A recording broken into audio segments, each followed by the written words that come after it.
ఓ తండ్రి కూతురి హత్యకు ప్రతీకారం తీర్చుకున్నాడు.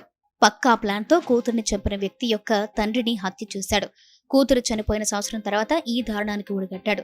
ఈ ఘటన కర్ణాటకలోని మాండ్యా జిల్లాలో చోటు చేసుకుంది. పోలీసుల వివరాల ప్రకారం మాండ్యా జిల్లా మాణిక్యన హల్లీకి చెందిన దీపిక టీచర్గా పనిచేస్తుంది. ఆమెకు కొన్నేళ్ల క్రితం పెళ్లయింది. అయితే దీపికకు అదే గ్రామానికి చెందిన నితీష్ అనే వ్యక్తితో పరిచయం ఏర్పడింది. పరిచయం కాస్త వివాహేతర సంబంధానికి దారితీసింది. తరచుగా ఇద్దరు కలుస్తూ ఉండేవారు. ఈ విషయం కాస్త దీపిక భర్తకు, కుటుంబ సభ్యులకు తెలిసింది. దీపిక భర్త నితీష్ ను హెచ్చరించాడు. వారు సంబంధం గురించి దీపికను నిలదీశాడు. నితీష్ తనకు అన్నలాంటి వాడని దీపిక చెప్పింది. కుటుంబ సభ్యులు హెచ్చరించడంతో నితీష్ కు దూరంగా ఉంటుంది. ప్రియురాలు దూరం అవడంతో నితీష్ తట్టుకోలేకపోయాడు. 2024 జనవరి 19వ తేదీన పుట్టినరోజున చెప్పి దీపికను కొండపైకి తీసుకువెళ్లాడు.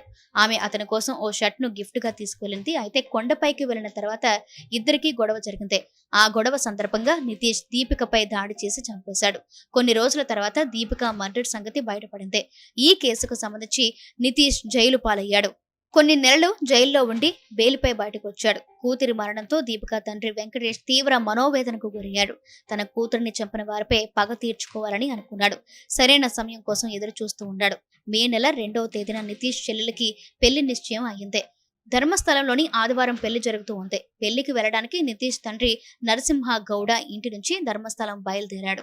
వెంకటేష్ అతన్ని ఫాలో అయ్యాడు. ఊరి బయటకు రాగానే కత్తితో నరసింహపై దాడి చేశాడు. నా కూతుర్ని చంపించి నీ కూతురికి పెళ్లి చేస్తున్నావా అంటూ కత్తితో పొడిచి చంపేశాడు. తర్వాత అక్కడి నుంచి పరారయ్యాడు. సమాచారం అందుకున్న పోలీసులు ఘటనా స్థలానికి చేరుకున్నారు. కేసు నమోదు చేసుకుని దర్యాప్తు చేస్తున్నారు. నిందితుడి కోసం గాలిస్తున్నారు.